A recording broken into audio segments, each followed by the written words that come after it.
All aboard! Ladies and gentlemen, boys and girls, football fans of all ages, I am Beast Mike, and you have now arrived in my train of thought. Let's not waste any more time. I know I've probably wasted too much, a little under the weather, but we're going to make this happen anyway. It's time to talk about Week 17. Let's get to business. So this worked out probably as well as it possibly could have for Kansas City. They didn't have to sweat too much. They handled business on defense. The Steelers' offense was very ineffective and got in their own way. Way too many mistakes from Russ and company. The Innos, right after the touchdown that was called back, was devastating. The fumble by Freiermuth, which pretty much killed any sort of rally, was also backbreaking. Kansas City didn't have to do too much. They just played an efficient game. And with that comes a reward. Number 1 overall seed, 15-1, a really good season by the Chiefs. They get to chill out, and they don't have much of any stress for the next 2 weeks. For Pittsburgh, you've lost your division lead because Baltimore played 0 games. There was no mercy from Lamar Jackson and company as he toyed with Houston. The fact that the Texans were miserable on pretty much all fronts is incredibly disappointing to see. Yes, Houston looks like it went and done as a 4 seed, but this was really, really bad on their part. And for the Ravens, they snatched the AFC North lead with 1 to go. Lamar Jackson continued to cook, and it looks like Baltimore is going to have the 3 seed on lock in a matter of hours. For Houston, take your 4 seed and run, and it might be, again, 1 and done for the Texans. Okay, we're going to need an MIB pen for this one because this game was really bad. The good news is, for the Bears, they were not the worst team offensively in the NFL this week. It wasn't by much, though. They were miserable once again on offense. Seattle's defense didn't have to do but too much as long as they didn't make a bunch of mistakes. They did not. It was a good performance by Seattle's pass rush to get home repeatedly, and maybe part of that's because the Bears' offensive line is miserable. And it's not out of the realm of possibility that Caleb Williams sets the rookie record for most sacks taken in a rookie year. Or, actually, for that matter, all time, because David Carr still fits that mold in both cases. Can Green Bay get to him 10 times? That's going to be the question. Anyway, Seattle got to him 7 times. There were 13 bunts in this game, which is more than the 9 points scored in this game. It was a miserable game. Seattle take their win and run. Will it be enough to keep you alive? We'll talk about it in a little bit. This game was also not very fun. This was a merciless beating. I think both parties played their part perfectly well. Chargers needed this win to clinch a playoff spot. Patriots needed this loss to raise their draft stock and make sure they have a higher draft pick. The assignments were filled out perfectly. Drake May didn't look awful at times. He's just overmatched because the Chargers defense is actually pretty good, and there's really nothing there beyond Drake May on offense. Chargers take your playoff spot and run. You're more than likely going to be the 6th seed, or 5 seed even if you win this week, which means a trip to Houston, as opposed to, if you're the 6th seed, a trip to Baltimore and another Harbaugh. That may not be great because Jim Harbaugh has not done well against his brother John. New England, you won, even though you lost. This was a fun game between Cincy and Denver. This was incredibly entertaining. Both teams under the real pressure of, if you lose, your playoff situation is either dead if you're the Bengals or you're in deep trouble if you're the Broncos. And both teams played like it. It was chaos pretty much from the word go. Joe Burrow and T. Higgins absolutely shredded a very good Bronco defense. Bo Nix and Marvin Mims absolutely shredded a really bad Cincinnati defense. That throw on 4th down to tie the game took some real guts. And I'm a little disappointed in Denver not going for 2, but they didn't. And we keep going to overtime. And both parties had golden opportunities to win it in overtime. Denver got absolutely nothing done on 2 possessions. The Bengals had 3 and got nothing done on 1 of them, missed a field goal on the second one, and then Joe Burrow said, I got it from here. He and T. Higgins cooked the 3rd tutty of the game for Higgins, and the Bengals survive and advance. They have a lot of hurdles to jump through, Cincinnati does. For Denver, you still control your fate. What are you going to do with it? Now back to Seattle's situation. The Rams had a really weird tiebreaker situation because of strength of victory, where as long as they won this game, they now have to look to Sunday and get a little bit of help. If they get the help, they win the West and Seattle goes home. Now, this was a little bit of an ugly game because both defenses kind of sort of showed up, but at the same time, both offenses were kind of sort of inefficient. Not great. Puka Nacua had a good game, which is fine. Trey McBride had another really good game, which is also very fine. And Kyler Murray, and gotta have it, drives. He had two of them. He threw two Innos back-to-back to seal their fate. And with that, the Rams are in the playoffs, but the real question will be for LA, is it enough to win its division and not force a one-game showdown with Seattle this week? A game I'll talk about later. Okay, this game sucked. Let's not beat around the bush here. Nobody really watched this game because it was ugly as advertised, and both these teams are necessarily fighting for a top 5 pick. Sure, Jacksonville won, and Brian Thomas continues to be a very impressive rookie, but the real winner was Tennessee, because now their draft pick is much higher than what it was going into the day. For Brian Thomas, he continues to cook and have a very good rookie season. For Tennessee, your season's only got one more game left. It's okay, Titans. Jacksonville, you're going to have a high pick, and please pick somebody on defense or an offensive lineman to protect Trevor Lawrence. Either or both would be good. This was a bloodbath. The Jets really were outmatched pretty much the moment they got off the bus. The Bills did what they were supposed to do, which was arrive, destroy, and leave, and they followed the assignments properly. Josh Allen cooked as he's supposed to. The Jets made a bunch of mistakes like you'd expect them to. This was a massacre and complete opposite of what the first game was between these two teams. Both teams needed this situation for the following reasons. Jets, higher draft pick. That's pretty self-explanatory. Bills, number 2 seed. You don't have to do anything against New England, and now you put New England in a very interesting position.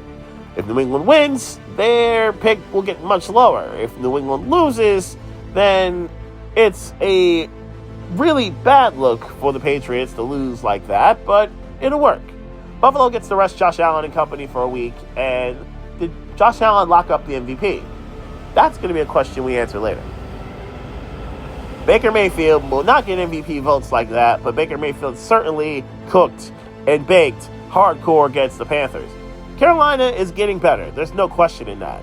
Unfortunately, they were just badly outclassed. Mike Evans seems to routinely shred the Panther defense, and he did his part.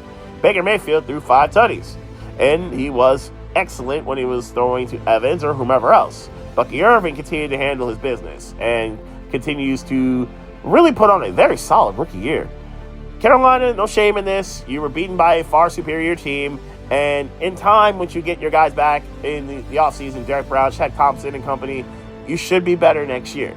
And then, obviously, get your roster together in terms of protecting Bryce Young and getting right when it comes to getting him another receiver. The Duck thing was hilarious, though, and at least that Duck showed up, unlike the Oregon ones. But we ain't talking about that right now.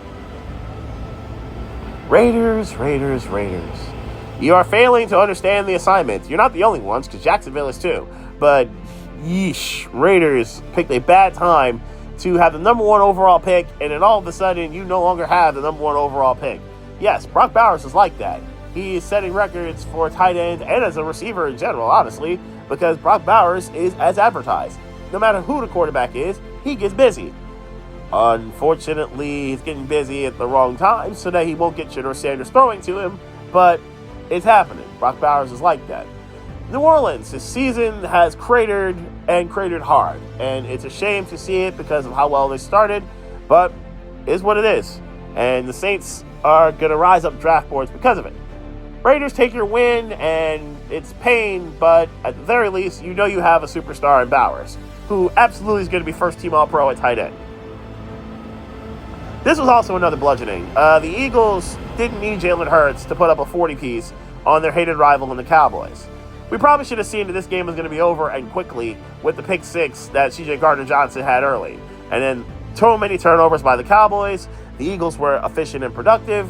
Kenny Pickett, Tanner McKee shredded the Cowboy defense with Devontae Smith and A.J. Brown, who threw McKee's first tutty into the stands. Good bartering by the fans, too.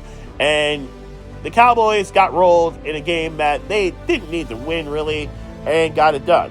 Congratulations to Saquon Barkley, we are Penn State, for getting 2 stacks in terms of his rushing yards. I do not like that Barkley's not going to get the opportunity to get 100-plus yards and break the record of Eric Dickerson. I don't love that. I get it. It's about winning the title. But what happens? You are not going for the record, and then you don't get the title. Ooh, that could be ugly. Dallas, please hope and pray that Ashton GT falls to you. GT's like that. He just got overmatched by a really good Penn State run defense.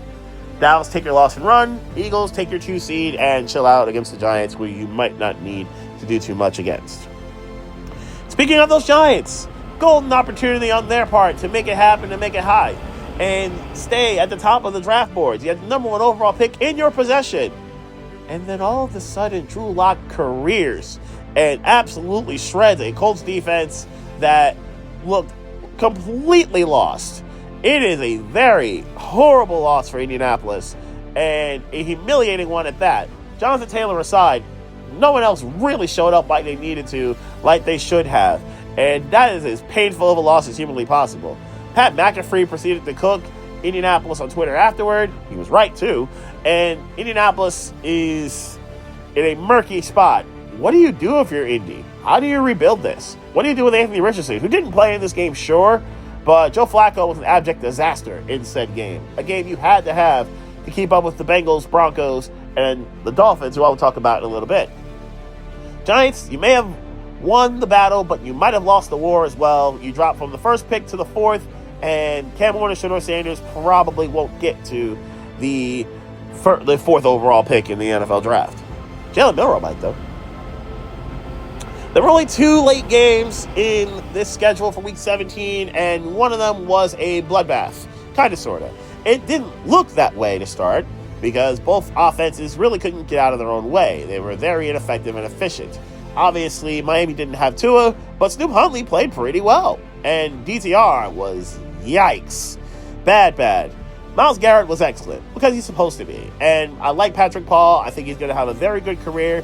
He was just outclassed by the best edge rusher in the NFL. There's no shame in that. It happens. He's a rookie. When Teron Armstead was taken out of the game. The Dolphin defense did its part. And sneakily, it's a top 10 defense, which is surprising. It actually should have made the Pro Bowl, by the way. Miami absolutely handled business like they were supposed to. And this has been a really good coaching job for Mike McDaniel. To go from 2-6 to inverting that record, and you're back to even. You're still alive for the game to go.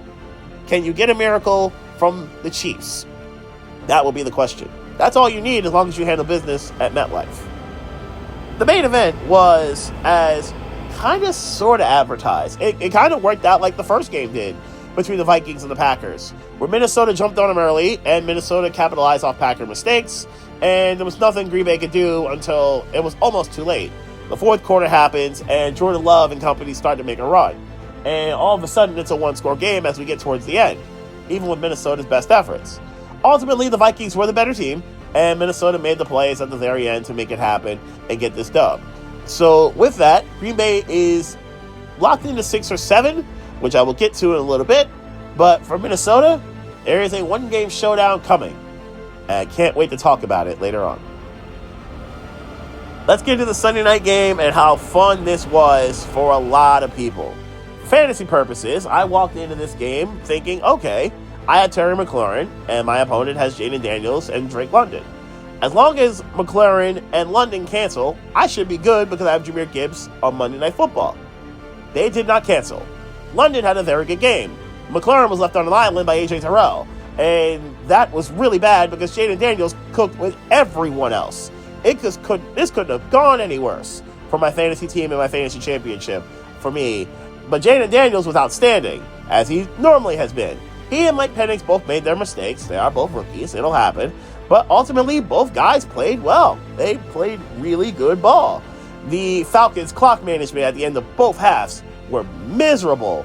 And this could have been avoided for Atlanta, but the Falcons can't help themselves. Raheem Morris, what are you doing, sir?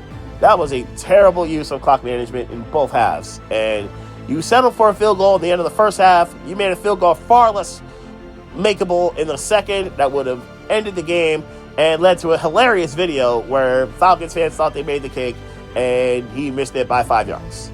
Washington won the toss, and they said, you will not get this ball back. They did not get the ball back. Jaden Daniels shreds even more without Terry McLaurin catching the ball in overtime, and he gets valuable points, 20 of them or so, in said extra session. Tutty to Zach Ertz, second of the day. Commanders get it done, and in the playoffs. With that, Atlanta's lost its control completely when it comes to the NFC South. Now they need some real help from their greatest op in the Saints. The Saints have barely half a roster. That's not great for them. Tampa Bay, take your 4 seed and keep it pushing. And this game was as entertaining as I thought it would be. The Lions' defense is really bad. The Lions' offense is amazing. And we got a lot of that. Jared Goff did his thing. He handled business. Brock Purdy actually, for the most part, played pretty well. And he didn't have most of Voltron, but he did have a good amount of pieces. Good job on his part. Although this game came down to a couple of mistakes, both made by Purdy. Purdy finding Kirby Joseph is not a terrible thing, except for when you add in the part where Joseph is a Detroit Lion. He found him twice, 2 terrible Innos that pretty much ended these proceedings. Jahmyr Gibbs did what he could. He tried his hardest to win me the championship, and he got a 30-yard run late in the game. That was a touchdown. He was very, very awesome. Unfortunately, I ran out of time. I lose in the final, and I lose by 5. Thanks, Atlanta Falcons, who I should have known better. They got me to the title game, and their defense absolutely cost me the title game. But if you listen to my picks, you probably made a good amount of money. I went 14-2 once again, and my overall record is 174-81 with a week to go. Good work on my part making these picks. As for power rankings this week, I'm going to talk about the teams that did not do well in the college football playoff. They're going to be ranked from, I think, least likely to get back to most likely to get back. Not necessarily based off their performances, but least to most likely to get back. And they're going to represent the tiers that I'm going to talk about in the next few seconds. Let's get to business. We're going to start with the Arizona State Zombie tier. I see them slightly less likely than Boise State because I think their conference is a little tougher. Boise State has proven themselves to dominate the Mountain West over the years, although obviously replacing Scatterbo, who is going to be a monster in the NFL, is going to be tough. Same rule applies for GT and Boise State, but I think Arizona State's in a tougher conference, and I think it'll be a little harder for them to get back to the college football playoff. Let's get to business, though. And the following teams are in this tier. You'll see the 3 words or less descriptions below. New England, New York Giants, Cleveland, Tennessee, Jacksonville, Las Vegas, Chicago, New York Jets. A lot of pain here, and some teams experience pain by winning, which is going to affect their draft stock negatively. And I think Giants fans are probably the least happy about this development because they had a golden opportunity for Cam Ward or Shedeur Sanders, and they're probably not going to get that opportunity again. Giants fans are not happy about that. Neither are Raiders fans, for that matter, for winning 2 straight games and costing themselves an opportunity here. And for Cleveland, their plummeting is working, and they're going to be able to probably get one of those 2 dudes because Travis Hunter is destined for New England as long as New England doesn't win, which would be the funniest thing ever. We'll see what Buffalo does with that. Let's get to the Boise State Monkey's Paw tier. New Orleans, who really would be a zombie tier team, but there's only 8 zombies, and New Orleans barely survives that. New Orleans, Carolina, Indianapolis, Arizona, Seattle, San Francisco, Dallas, Cincinnati. And in the case of Indianapolis, this is some wide-scale humiliation. That's really bad. Jonathan Taylor played really well. He was outstanding. And his efforts were wasted because of terrible defense by the Colts and somehow Drew Lock careering. This is a really bad loss. And I don't know what the Colts do from here. Does Chris Ballard survive? What happens to Anthony Richardson? This is a very ugly performance by the Colts. And for other teams in this tier, Arizona, yikes, terrible late season collapse again. And we can't even put this one on Cliff Kingsbury. Kyler Murray, not great. Niners, we'll see what happens with Brock Purdy and what happens to the rest of your free agents if you pay Purdy. That's a big deal. Cincinnati, you're hanging on by a thread, but you can somehow still make it. And if you don't, your defense will be to blame. Let's get to the Oregon playoff tier. Yes, they were humiliated the most and the worst based off this week, but I think their conference is going to be incredibly tough because Ohio State will be back and Penn State will be back and Michigan should be better. Like, this is not going to be an easy road to get back to the number 1 overall seed with all the talent that Oregon had and the talent they're about to lose. So, who's in this tier? Let's talk about it. Atlanta, Miami, Tampa Bay, Houston, Pittsburgh, Washington, Denver, LA Chargers. And in the case of the Falcons, this is some expert level falconing. It's not an in-game falconing, it's an over-the-season falconing. You had complete control about a month and a half ago. You swept Tampa, and you had the division on lock, only for somehow for you to self-destruct and now lose.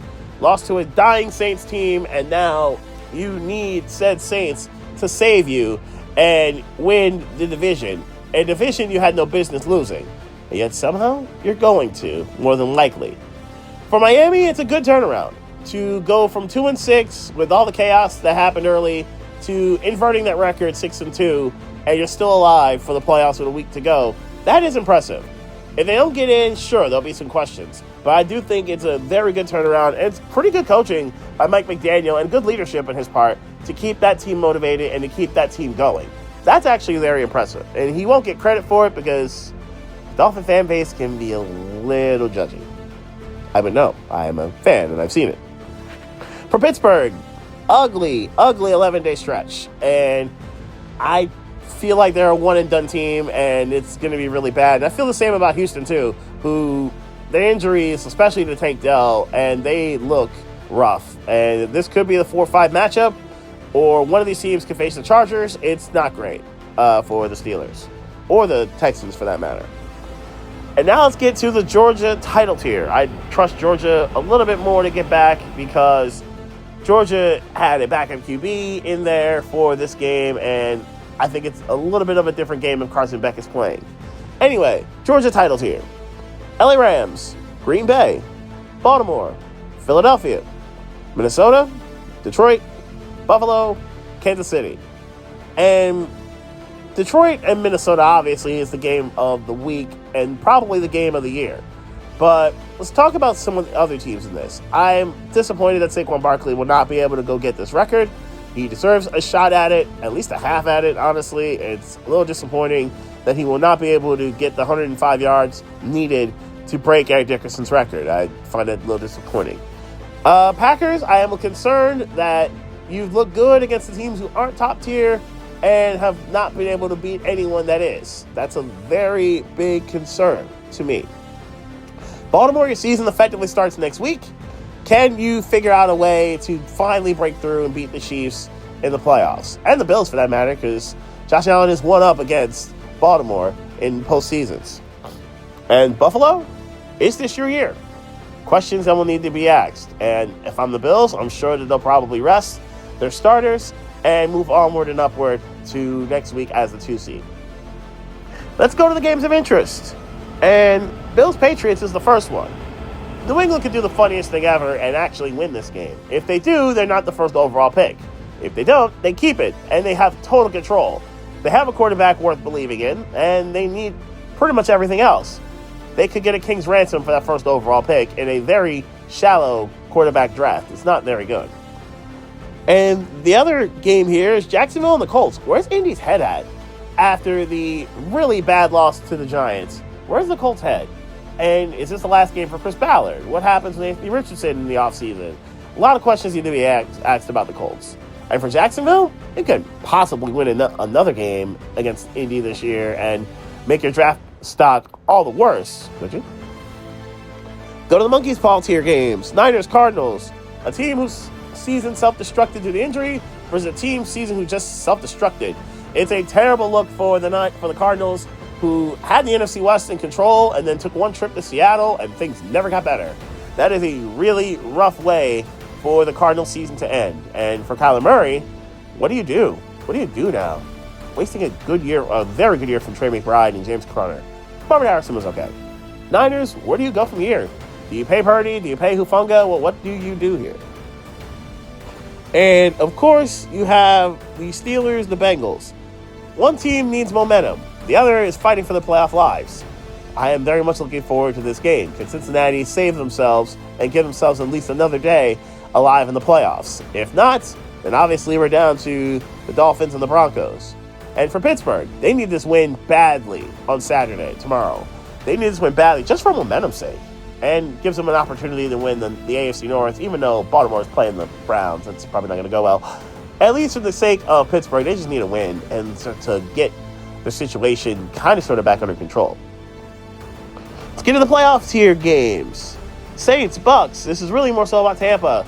You win the South with a W. The Saints are kind of sort of dead. Will Mike Evans get to 1,000 yards? He needs 5 catches and 85 yards to get to $3 million. He needs both of them, not just one. In theory, Evans will get it, but the Saints have always been physical against him. A lot of it's Marshall Lattimore, obviously, but the Saints have always been physical against him. I'm looking forward to this, to see what happens with Tampa. Will there be more animals on the field? That's going to be something worth watching. Dolphins, Jets. MetLife takeover for Dolphins fans. Tickets are very cheap. This is a big game for Miami, and it's going to be a game where Dolphins fans are going to be stressing and looking down at their phones. Will Tua play? It doesn't seem like it. Will Waddle play? It does seem like it. For the Jets, what do they do with Aaron Rodgers? Does he start and then get benched? What happens here? Is this Aaron Rodgers' last game? Does he get the 500 tutties? And obviously he wants to throw it to Devontae Adams. It just feels like it. Anyway, big game, big-time game for Miami to sweep another division rival. They've already swept the Patriots this year. And for the Jets, they've had a disastrous year with some expectations. It'll be a fitting end for them to lose another game to Miami and go home 4-13. Miami fans will also be looking at the game in Denver. It was purposely scheduled simultaneously. Chiefs, Broncos. Chiefs will be resting. Broncos will not be. Denver needs this win and needs this win obviously badly. They have blown their safety nets up. And now the real question will be simple. Can Denver save themselves against the backup Chiefs? Or, if they can't, then Miami's got a golden opportunity. And if somehow Miami does it, then the Bengals will have determined their fate already. If they all lose, then we're right back at Denver and Denver makes it. This should be a very good game. And I don't think Kansas City is just going to lie down and allow Denver to take that playoff spot, even if it means they get wrecked by Buffalo. But you already know what the main event is. We all do. It's Vikings. It's Lions. It's 2 14-win teams. Winners the 1 seed. Losers the 5 seed. Maybe the most consequential NFL regular season game we've ever seen, where one gets a bye and one gets to relax. And if it's the Lions, they can kind of sort of get healthy. If it's the Vikings, it's a huge deal, and the momentum continues to keep going on their case, and they all of a sudden will have a 1 seed, and they look legitimately real with how good that defense has played and how good Sam Darnold's been. It's a monster game on Sunday Night Football. The appropriate end to this season is going to be the biggest game of the season. So there you have it. That's the Week 17 Railway recap. That's the Week 18 Power Rankings all in one. Obviously, no one's got a bye. Everyone's playing. No one's at the station. We're almost at the finish line in the regular season. The playoffs are coming. And for the AFC North teams, you will be the first stops on my next train of thought.